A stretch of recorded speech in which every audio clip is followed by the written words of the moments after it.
Welcome to the world where we fight to the finish, and at the heart of it is one recognizable image. Originators, titans of business, brand architects, respected since 9/7, sky's the limit. What's up, guys? Welcome to the 7th episode of MMA Talk Canada. Here again, as always, with my good buddy Saad Sulman. And today we're going to be breaking down UFC on Fuel 8. But before I get into the picks, I'm going to give a good shout out to my buddy Chris Manassian. Check out his Facebook in the description box, Fight or Flight D. He's coming out with apparel very soon. And the music you hear in the intro and at the end is by D.One, and the song is called Full Contact Fighter. All right, Saad, we're going to get into the picks now. These fights in Japan really remind me of the good old Pride days. I've been watching a lot of Pride footage lately of Vanderlei Silva and Mark Hunt and all those great fights we had back there. And I miss Pride. How about you, Saad? Oh yeah, I definitely miss those, especially the soccer kicks. Yeah. And the freak show fights that they used to put on with some guys that would be about 350 pounds. Like there was a fight Bob between Sapp Herring and some Brazilian monster back in the day. Yeah. They were big fights, Fedor, Wanderlei used to dominate. Mikhail Krokop, before he had his surgery, and he was never the same. But like back in Pride, that was the main competitor to the UFC, and a lot of people actually thought it was better. Mm-hmm. A lot of people went over there. Even Anderson Silva fought there a few times. Mm-hmm. It was a really great promotion, and I even have a shirt that still says Pride, right? Yeah, I got to get one of those. So Awesome shirt. What are your thoughts on the fights? I think they're a great card for free, and especially them being in Japan. I love so much. It's going to be so exciting. Oh yeah, definitely. I think they have definitely like a flavor to it, like Japan versus, I guess, international. Yep. There's a lot of guys here that have fought in Pride, from Wanderlei, Hunt. You got Gomi, who's fought in Japan. Okami, obviously being a Japanese fighter. Hirota, who's fought in a bunch of Japanese promotions. And I think it's going to be an interesting card. There's big fights, top to bottom. And I really like the fact that it's actually going to be at 10 p.m. here rather than the morning. Mm-hmm. It sucks for, I guess, the Japanese people having to wake up at 9 a.m. and getting through the fights, but it really seems to be a great card. So Yeah, I'm really looking forward to it. So we're going to get into the first fight here. We got Saad's, one of his favorite fighters, Saihar Buhadrzada versus Dong Young Kim. And I got Saihar in this fight. I think he has a better striking. And if he's able to stop Dong Young Kim's judo and wrestling, I believe he dominates his fight in the feet. Though Kim has very good striking, we've seen that in his fight against Sean Pearson. We didn't really get to see that much in Damian Maia fight because that kind of ended in a fluke ending. But I do have Saihar Buhadrzada winning this fight if he can keep it standing. If not, I haven't really seen much of Sayyar's ground game, so I can't really go into much. Maybe Saad can. But I do have Saihar Buhadrzada winning this fight. Probably unanimous decision, but I wouldn't be surprised if he gets maybe a TKO or a KO in the second. So what are your thoughts on this fight, Saad? Well, yeah, you put it greatly. Like, I'm really looking forward to this fight, mainly because I'm big on Saihar. Like, he's on such a high momentum. He hasn't fought since April of last year when he knocked out Paulo Thiago, which is actually similar to Stungun, who also fought Paulo Thiago. Mm-hmm. But there was a different element there, because Stungun won by decision, whereas Saihar won by a 40-second KO. Mm-hmm. So I don't know what that will tell you about the fight, but I really think Saihar is going to take it just because of being on such a high, and I think with that momentum, it's going to carry him through this fight. He also trained with the Black Tailings, with Overeem and Rashad. So Kev hasn't been doing well, except for Vitor Belfort and Abel Trujillo. Mm-hmm. But I think that just training with him, he's probably going to be working on his takedown, because he knows that's what Dong Young will want to do to him. And I think he's going to want to keep it standing. I think he'll be able to do it, and I think he will get the KO. Probably the second round, maybe. Yeah, that would be great. I'd love to see that, because the fight with Paulo Thiago, that was one of the best knockouts in the year, in my opinion. And I don't think he got nominated for one of the for the MMA awards, but I definitely thought it was one of the top 5 for sure. All right, so next fight we're gonna go into is Mizuto Hirota versus Hanayaya, and Hirota just fighting Pat Healy in Strikeforce, losing a unanimous decision. No shame in that, because Pat Healy is one of the best 155ers in the world. And I got Hani Yahya winning this fight. Now Hani Yahya has been on a bit of a losing streak. Yeah, I kind of win-loss kind of record lately, but he just had a good win over Josh Grisby. Good submission win. I got Yahya winning second round sub. How about you, Saad? Yeah, I have Yaya winning as well, but the thing with Hirota here is obviously he's been brought over from Strikeforce, but I think he's being primarily here to placate to the Japanese fan, since he competed in Deep, Sengoku, Dream, and Shuto. He's a decent fighter. As you mentioned, that he's coming off a decision loss in Strikeforce to Pat Bam Bam Healy. But the thing is, that fight was taking place at 155, and Hirota looked much smaller than Healy, and actually the fight was closer than people would actually give it credit for. Yep. Given that he was such a smaller fighter and he was going up against an amazing wrestler. So I really think he's a good fighter, but at the same time, I just think that Yaya is a better fighter overall. In the UFC, he's 2-1. His only loss, I guess, is perennial #1 contender Chan Mendes, and he kept getting taken down. He looked good in the Josh Grisby fight, as you mentioned. So I think that he's going to be able to pull off something. Maybe a submission, maybe not. Maybe it's probably going to go to a decision. Yeah, exactly. But you never know with Yahya because he, like I said, his submissions are so good. And like I said, I hope we do see a cool submission. All right. So next fight we got Hector Lombard and Yushin Okami. I actually got this fight going for Hector Lombard. I think Lombard is going to be able to keep the fight standing. Now, we've seen a lot of fights with Yushin Okami being able to take people down, as we've seen in his last couple fights with Alan Belcher and Buddy Roberts, and even the fights with Nate Marquardt, being able to take them down and keep them up against the cage and not being able to integrate their game plan. Now, Okami's got great striking, but I think Lombard's striking is on another level. I think Lombard, like I said, will be able to keep the fight standing and win a unanimous decision here, and upset the Japanese crowd. How about you, Saad? How do you see this one going down? Yeah, you know how much I like comparisons, so I'm going to pull another one out here. They both have lost to Timbos, and they're both obviously in the top 10, but how they lost is vastly different. Okami got knocked out, whereas Lombard lost a lackluster but controversial split decision. I actually had Lombard winning that fight. Yep, same here. It doesn't matter. What's done is done. Okami, as you mentioned, is an amazing grappler. That's his best strength. But Lombard is no slouch with his grappling either, as he's a world-class judoka. I think he'll be able to keep it standing as long as he needs to. And I think the same guy who torched Paul Harris is going to show up here. Yeah. And the guy who lost the Bosch is pretty much done. I think he was injured in that fight. That's probably why he couldn't, I guess, get his offense going. And I think he really is going to knock out Okami here, just so Okami showed some weakness in, I guess, his stand-up that I think that Lombard is going to exploit. And I don't see how Okami's going to be able to hold him down and just constantly dominate the grappling in this case. And I think that's going to frustrate Okami. He's going to put constant pressure on him. And Okami's going to wilt under that pressure when he can't get that takedown. So I think Lombard's going to win this by KO. Yeah, same here. This is going to be a great fight. I literally like Hector Lombard in his fights. Always brings an exciting fight and always brings knockout power, as we've seen in his last fight against Paul Harris. All right, next fight, we got Diego Sanchez versus Takanori Gomi. And now this is another great fight, another great 155 fight. I'm really looking forward to seeing Diego back down at 155. Me and Saad, we were talking before, we don't even know why he went up to 170.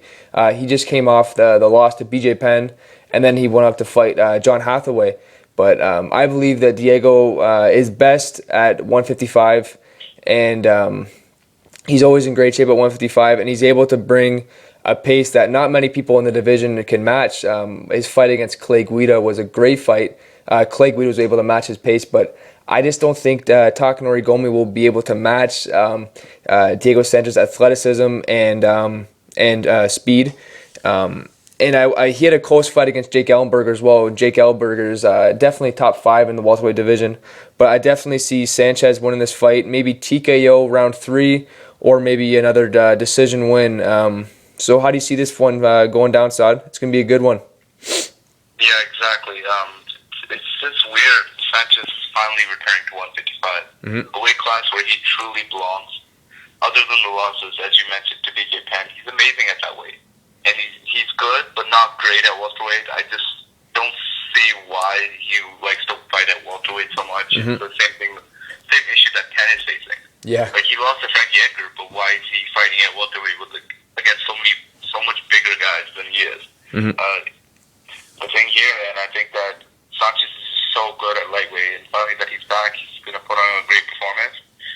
The thing with Gomi is that he's finally strung some wins together at lightweight against Danzig and Mitsuoka, but he's faltered against the division's best in Diaz and Guida, and I think he's going to be facing a tough monster in Sanchez, mainly just because he's cleared up his diet. He isn't, I guess, doing drugs or drinking or anything like that anymore, and, you know, even changed his nickname from Nightmare to The Dream. Yeah.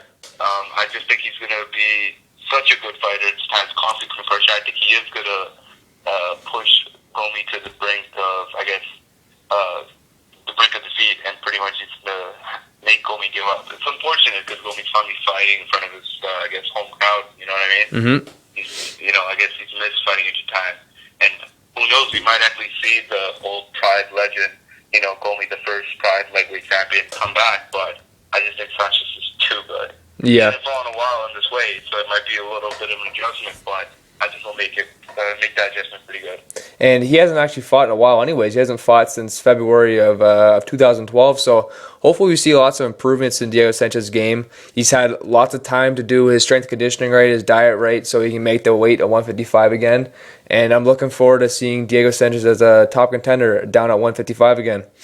All right, so the next fight we got is a heavyweight. Looking forward to this one. Mark Hunt for Stefan Struve. And the reason why Mark Hunt is fighting on this card, I believe, is because he was a star in Pride. And also the fact that it gives, how do I say it, a Pride-themed fight. We got Mark Hunt, that's 5'10". And then we got Stefan Struve, who I believe is 6'11.5" now. And those are fights that you would put in Pride. You see the bigger guy versus the smaller guy. And but we have some disagreements with me and Saad in this fight. I think Hunt's going to win this fight, even though he is the underdog. I think it's going to be a great striking match, and I think that Hunt's going to be able to kick Struve's legs, just like he did in the Mirko Krokop fight. Just the kicks that Mark Hunt has, he doesn't throw them often. He uses his hands pretty much, but the kicks that he has are so powerful, and he was knocking. He was giving unbalance to Mirko Krokop in that fight, even though it was a long time ago. But I think he's going to be able to batter the legs of Stefan Struve and kind of prevent the takedown by, you know, weakening his legs. And I think I don't think he's going to stop Struve, but I think he's going to be able to definitely pick him apart on the feet. And I have him winning a close decision win here. And Saad, you can go on and give us your prediction for this one. Well, we can agree to disagree here. But one thing I will tell you, though, Struve actually is officially 7 feet now. He's 7 feet now? Officially. So, sweet. Yeah, he's actually officially 7 feet. And the funny thing is, he actually has the same reach as Joshua, at 84 inches. Yeah. So, yeah, that's interesting. But the thing with Struve is, he's fought a lot in the UFC. He's had many fights here. And the thing is, he's only 25 years old, and he's really coming into his own now that he's a little older. He's won his last 4 fights in a row over Pat Barry, Dave Herman, LeVar Johnson, and Stipe Miocic. The last of which was his most impressive, actually knocking him out. Nobody was expecting to actually pick Miocic to win that fight just the way he's been looking. But Struve has really shown so much improvement. Like, he was a lot of a submission fighter, but now he's actually been able to knock people out, which is amazing.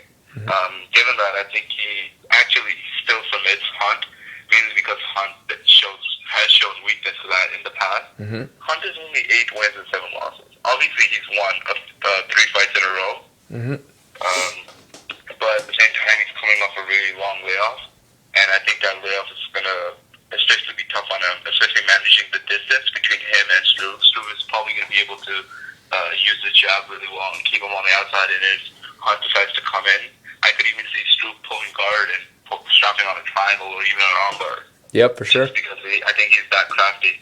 But the thing is, I love Mark Hunt's fighting spirit. Yep. Like, to have to come back, he had actually a sub 500 record at one point, and he's battled back. People were thinking, like, why is this guy even here? Because he was one of the the earlier guys from Pride during the acquisition, and he just came over in that deal. Like, he wasn't even supposed to be in the UFC, yet he fought his ass off. And even Dana White apologized to us. He said, Mark Hunt's the man. Like, he came here to fight and he wants to be here. And you know how much Dana White loves fighters like that. So with the loss, I still think Hunt's going to be around there. But I just think Struve is finally coming into, I guess, the mix, as you say it, at heavyweight. And I think he's probably going to take this fight most likely by submission. Yeah, and just to get back on Mark Hunt's ground game, I know this fight was a long time ago, but when Mark Hunt actually fought Fedor Emelianenko, Mark Hunt was able to take down Fedor Emelianenko and actually control him on the ground with strikes, and he was actually won for an Americana, and he actually was very close to getting that submission off. Now, who knows if Fedor Emelianenko just wasn't going to tap or if the submission was on tight, but who knows? I hope we see a good improvement in Mark Hunt's ground game. I just thought I would throw that one out there. All right, so main event time. Wanderlei Silva versus Brian Stann. Now, Wanderlei Silva is one of my all-time favorite fighters just because his fighting style and just the way he fought in Pride. And I've always been a big fan of him because he always likes an exciting fight. And we've seen that with his last fight against Rich Franklin, and that was fight of the night, and it got nominated for one of the fights of the year, I believe, and I believe this is gonna be a great fight. I think, to be honest with you, I think the striking and BJJ is gonna go to Wanderlei Silva, but Brian Stann will have the edge in wrestling, in my opinion. I say Silva will be able to keep it standing, I hope, to give an exciting fight for the Japanese crowd base, because this is his home away from home, fighting in Japan for so long in Pride. And I say it's going to be an unanimous decision win or late stoppage, but I don't really see him stopping Brian Stann.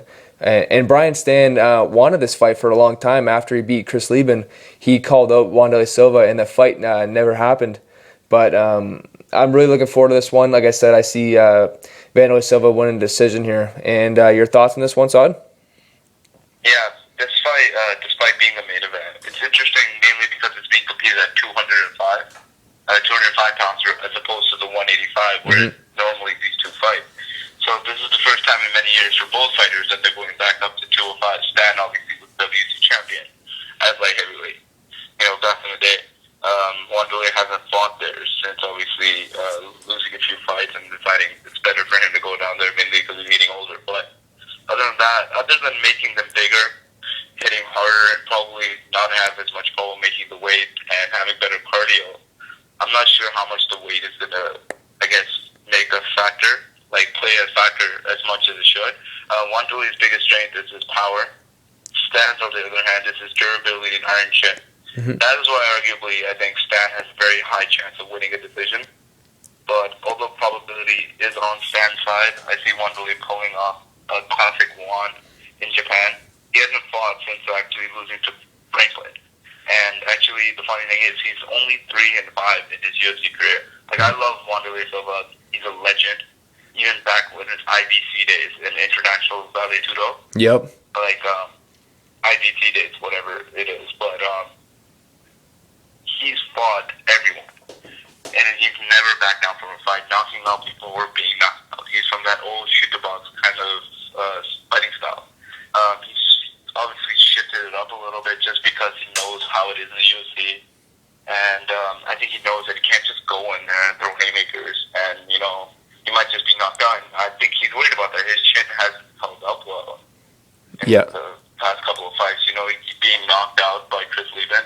I think was a sweating play, but he did come back and obviously beat Kung Lee, tough fighter. Kung Lee even coming back and beating Rich Franklin, who, funny thing is, Wanderlei Silva lost to.